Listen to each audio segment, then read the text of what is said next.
오늘 하나님의 말씀은 요한복음 12장 14절 15절 두 절 말씀입니다. 예수는 한 어린 나귀를 보고 타시니 이는 기록된 바 시온 따라 두려워하지 말라 보라 너의 왕이 나귀 새끼를 타고 오신다 함과 같더라. 예수님께서 예루살렘에 들어오실 때에 이스라엘 백성들은 기쁜 마음으로 예수님을 맞이하며 기쁜 마음으로 예수님을 환영했습니다. 13절에 보시면 종려나무 가지를 가지고 맞으러 나아가 외치되 호산나 찬송하리로다 주의 이름으로 오시는 이 곧 이스라엘의 왕이시여 하더라. 이스라엘 백성들이 예수님의 예루살렘 들어오심을 기뻐하며 호산나 우리를 구원하소서, 이스라엘 왕이여 우리를 지키시고 우리를 보호하시고 우리를 건져 주십시오. 이스라엘 백성들을 환영할 때에 예수님은 전혀 뜻밖의 행동을 하십니다.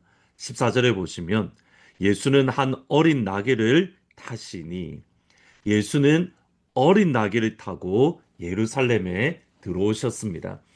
이것과 관련되어서는 내일 다시 한번 더 말씀을 드리려고 합니다. 오늘 저희들이 좀 관심 가질 것은 예수님이 어린 나귀를 타시게 된 그 과정을 잠시 마가복음 말씀과 함께 묵상해 보려고 합니다. 감람산에서 예루살렘까지는 안식일에 가기에 알맞은 길 대략 한 1km 정도 됩니다. 그 감람산에 이르렀을 때 예수님은 제자 두 명에게 나귀를 풀어서 가져오라는 말씀을 합니다. 그러니까 요한복음에서는 단순하게 나귀를 타셨다라고 되어져 있는데 마가복음 11장 2절 3절에 보시면 이르시되 너희는 맞은편 마을로 가라. 그리로 들어가면 곧 아직 아무도 타보지 않은 나귀 새끼가 매여 있는 것을 보리니 풀어 끌고 오라. 만일 누가 너에게 왜 이렇게 하느냐 묻거든 주가 쓰시겠다 하라. 그리하면 즉시 이리로 보내리라. 여러분이 만약 예수님의 두 제자라고 한다면 예수님의 이 명령을 들었을 때 여러분은 어떤 반응을 하시겠습니까? 예수님보다 먼저 앞서 마을에 들어가서 누군가의 집에 묶여 있는 나귀를 풀어서 그 나귀를 가져오라고 말을 합니다. 여러분, 나귀 주인의 입장에서 생각해 보면 지금 제자들은 도둑질을 하는 겁니다. 학자들 사이에서는 이 난제를 해결하기 위해서 예수님이 제자들 모르는 사이에 사람을 미리 보내어서 그 집주인과 서로 이렇게 계약을 했다. 이미 이야기가 끝났다라고 나름 여러 가지로 해석을 하고 설명을 하려고 하지만 사실 합당한 이렇게 설득력 있는 해석들은 아닙니다. 근데 하나님의 아들이 신 예수님이 그냥 건너편에 가서 아무도 모르는 사람의 집에 나귀를 풀어다가 가지고 오라. 예수님의 명령입니다. 여러분은 어떻게 반응하시겠습니까? 하나님의 사람, 성령의 사람, 말씀의 사람들은 모든 것이 이해가 되어서 순종하는 것이 아닙니다. 이해가 되지 않지만 하나님의 말씀이기에, 예수님의 말씀이기에, 성령님의 뜻이기에, 아버지의 계획이기에 그 말씀과 뜻과 계획에 순종합니다. 많은 어려움, 많은 고난들이 있지만 그러나 주님의 마음이고 아버지의 뜻이고 하나님의 계획이기 때문에 사도행전 9장은 바울의 그러니까 사울의 회심, 사울의 회개가 나옵니다. 근데 그 첫 시작은 보면 사도행전 9장 1절 2절에 보시면 사울이 주의 제자들에 대하여 여전히 위협과 살기가 등등하여 대제사장에게 가서 담에색 여러 회당에 가져갈 공문을 청하니 이는 만일 그 도를 따르는 사람을 만나면 남녀를 막론하고 결박하여 예루살렘으로 잡아오려 함이라. 여기 바울이 주의 제자들, 예수 믿는 그리스도인들을 향하여 위협과 살기가 등등했다. 위협과 살인의 숨을 계속적으로 내쉬었다라는 말입니다. 그 정도로 예수 믿는 사람을 증오하고 미워했고 또 실제로 잡기도 했고 체포하기도 했고 매를 때리기도 했고 그 미움과 증오로 다메섹으로 올라갔습니다. 다메섹으로 올라가는 길에 부활의 예수님을 만납니다. 사울아 사울아 네가 어찌하여 나를 핍박하느냐. 사울은 그동안 자신이 잘못 알고 있었던 십자가에서 저주를 받았다라고 생각하는 그 예수님이 알고 보니 저주를 받은 것이 아니라 승리하신 하나님, 우리 죄를 위하여 대신 죽으신 예수님이신 것을 믿고 인정하고 고백하게 되었습니다. 아, 예수님이 저주를 받은 것이 아니라 하나님이 붙잡아 주시는구나. 하나님과 함께 하시는구나. 하나님께서 주와 그리스도가 되게 하셨구나. 근데 그 예수님을 만난 사이에 사울의 눈이 빛을 바라보며 그가 눈이 멀고 그가 다메섹에 들어가서 기도하며 금식하며 하나님 앞에 간구하는 중이었습니다. 여기에 큰 고민이 있습니다.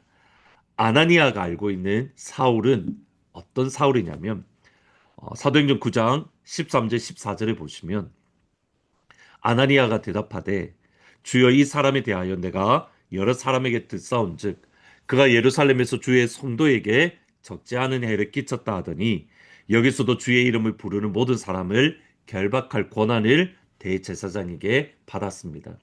사울이 예수님을 만난 이후에 금식하며 기도하는 사이에 하나님은 또 다른 제자였던 아나니아에게 가서 기도해 주어라. 가서 그의 기도하는 가운데 그의 눈을 뜨게 해라는 명령을 주십니다. 근데 여기에 대한 아나니아의 반응이 하나님, 내가 사울에 대해서 많은 말을 들었습니다. 예루살렘에서 성도들이 많이 해를 끼치고 결박했고 또 이곳에 온 것도 대제사장에게 허락을 받아서 공문을 받아서 예수 믿는 사람을 죽이러 왔습니다. 내가 어떻게 그 사람에게 갈 수 있습니까? 아나니아의 반응이 이렇습니다. 저희들의 입장에서는 당연히 하나님이 가라고 하시니까 가면 되지라고 하지만 아나니아는 예수님이 사울을 만나 주셨다는 사실을 모르고 있었습니다. 그냥 하나님이 가라고 하신 겁니다. 예수님이 그냥 가라고 하신 겁니다. 너는 가서 안수하면 돼. 너는 가서 기도해 주면 돼. 근데 아나니아 입장에서는 분명히 예수 믿는 사람을 잡으러 온 것을 알았기 때문에 그를 만나러 간다는 것은 나를 잡아가라는, 내가 나를 붙잡아 가라는 말이기 때문입니다. 여러분, 우리가 이러한 상황이 있습니다. 이때에 누구의 정보를 더 믿으실 겁니까? 예수님의 정보입니까? 여러 사람에게 들은 정보입니까? 9장 17절 19절에 보시면 사도행전에 아나니아가 떠나 그 집에 들어가서 그에게 안수하여 이르되 형제 사울아 주 곧 내가 오는 길에서 나타나셨던 예수께서 나를 보내어 너로 다시 보게 하시고 성령으로 충만하게 하신다 하니 즉시 사울의 눈에서 비늘 같은 것이 벗어져 다시 보게 된지라 일어나 세례를 받고 음식을 먹음에 강건하여 지니라. 마가복음 12장 4절 6절에서도 제자들이 가서 본즉 나귀 새끼가 문 앞에 거리에 매여 있는지라 그것을 푸니 거기 서 있는 사람 중 어떤 이들이 이르되 나귀 새끼를 풀어 무엇 하려느냐 하며 제자들이 예수께서 이르신 말대로 하며 이에 허락한지라. 주님의 말씀에 순종하여 갔더니 실제로 그것이 일어나는 것을 보고 주님의 말씀을 전했더니 허락을 받더라는 겁니다. 주님의 정보와 우리의 정보는 다릅니다. 예수님이 가지고 있는 것과 우리가 가지고 있는 것은 전혀 차원 자체가 다릅니다. 이때에 누구의 정보를 믿으시겠습니까? 하나님은 이스라엘 백성들을 에집트에서 탈출시켜서 홍해 앞으로 인도해 주셨습니다.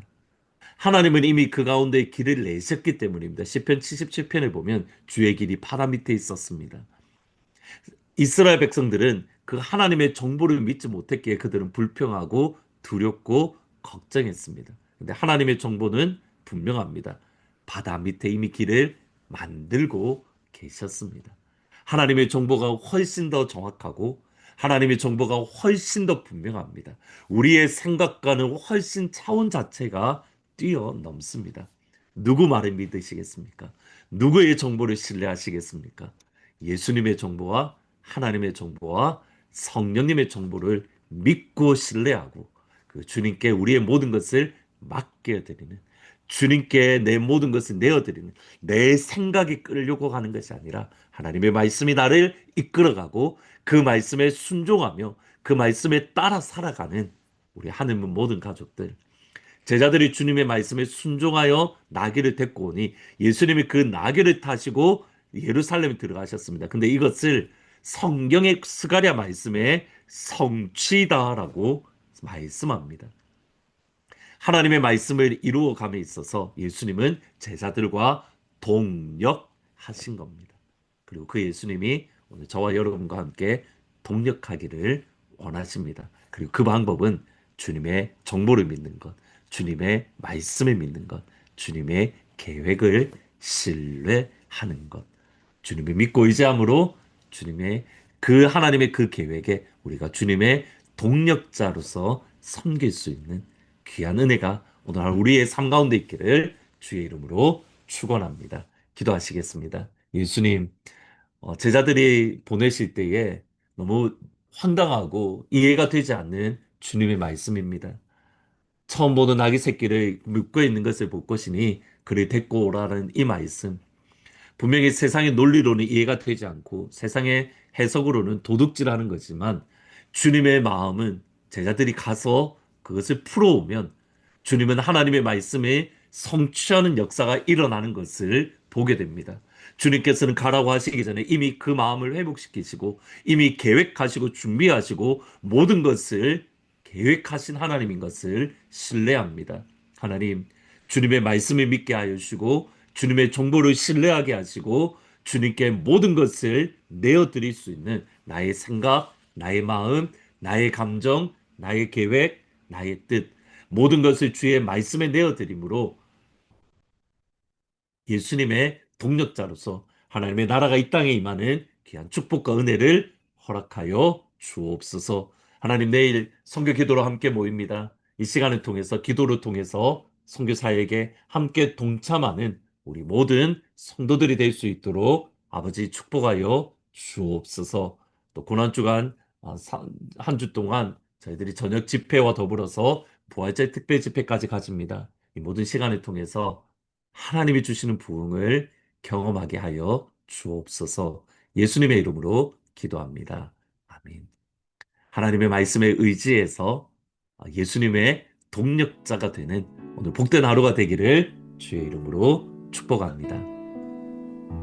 전능하신 나의 주 하나님은 능치 못하실 일 전혀 없네. 우리의 모든 간구도 우리의 모든 생각도 우리의 모든 꿈과 모든 소망도 신실하신 나의 주 하나님은 우리의 모든 괴로움 바꿀 수 있네. 불가능한 일 행하시고 죽은 자를 일으키시니 그를 이길 자 아무도 없네. 주의 말씀 의지하여 깊은 곳에 금을 던져 오늘 그가 놀라운 일을 이루시는 것 보라. 주의 말씀 의지하여 믿음으로 금을 던져 믿는 자에게 능치 못함 없네.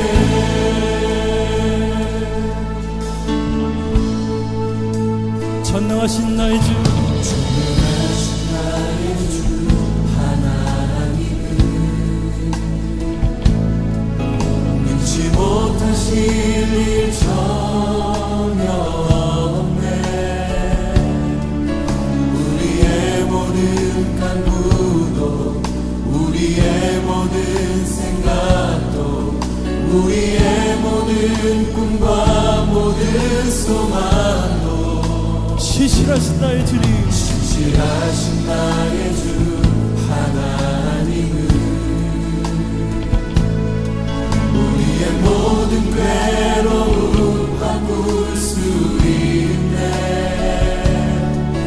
불가능한 일에 죽은 자를 일으키시는 주님, 주님, 아무도 없네. 할렐루야. 주의 말씀 의지하여 깊은 곳에 금을 던져 오늘 그가 놀라운 일을 이루시는 것 보라. 주의 말씀 의지하여 믿음으로 금을 던져 믿는 자에게 눈치 못함 없네. 주의 말씀 의지하여, 주의 말씀 의지하여 깊은 곳에 금을 던져 오늘 그가 놀라운 일을 이루시는 것 보라. 주의 말씀 의지하여 믿음으로 금을 던져 믿는 자에게 눈치 못함. 다시 한번 더 주의 말씀 의지하여, 주의 말씀 의지하여 깊은 곳에 금을 던져 오늘 그가 놀라운 일을 이루시는 것 보라. 주의 말씀 의지하여 믿음으로 금을 던져 믿는 자에게 눈치 못함 없네. 여러분 도전합니다. 주님, 나의 삶을 이끌어 주시옵소서. 주님, 제가 주님께 나아가고자 했지만, 주님께 헌신했지만 깊은 곳에 나아가지 못했습니다. 하나님 허락하신 삶이 나의 앞에 보여졌지만 삶의 문제, 관계의 문제, 직장과 진로와 여러가지 어려움 때문에 주 앞에 나아가지 못했습니다. 주님, 나의 믿음 없음을 용서하여 주시옵소서.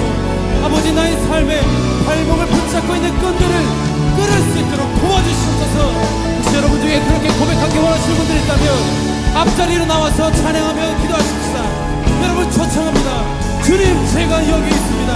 이 앞자리를 깊은 곳이라 여기고 하나님, 제가 이곳까지 나가기를 원합니다. 나오셔서 기도하십시다. 주님 앞에 노래하며 나아가십시다. 아버지께 예배하십시다. 앞자리로 나와서 기도하십시다. 주님 앞에 노래하십시다. 주의 말씀 주의 말씀 의지하여 깊은 곳에 금을 던져 오늘 그가 놀라운 일을 이루시는 것 보라. 주의 말씀 의지하여 믿음으로 금을 던져 믿는 자에게 눈치 못함 없네. 주의 말씀 의지하여, 주의 말씀 의지하여 깊은 곳에 금을 던져 오늘 그가 놀라운 일을 이루시는 것 보라. 주의 말씀 의지하여 믿음으로 금을 던져 믿는 자에게 눈치 못함 없네. 주의 말씀 의지하여, 주의 말씀 의지하여 깊은 곳에 금을 던져 오늘 그가 놀라운 일을 이루시는 것 보라. 주의 말씀 의지하여 믿음으로 금을 던져 믿는 자에게 눈치 못함 없네. 믿는 자에게 늙지 못함 없네. 믿는 자에게 눈치 못함 없네. 믿는 자에게 늙지 못함 없네. 믿는 자에게 눈치 못함 없네. 믿는 나에게 늙지 못함 없네. 믿는 자에게 눈치 못함 없네.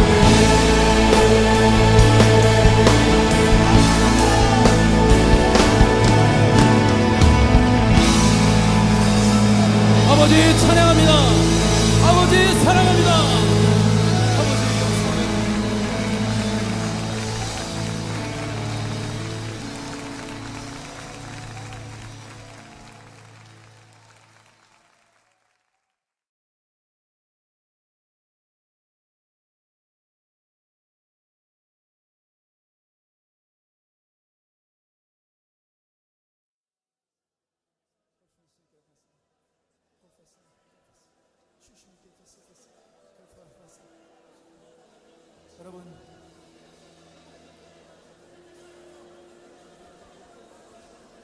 사랑하는 형제와 자매 여러분, 오늘 하나님께서 말씀하십니다.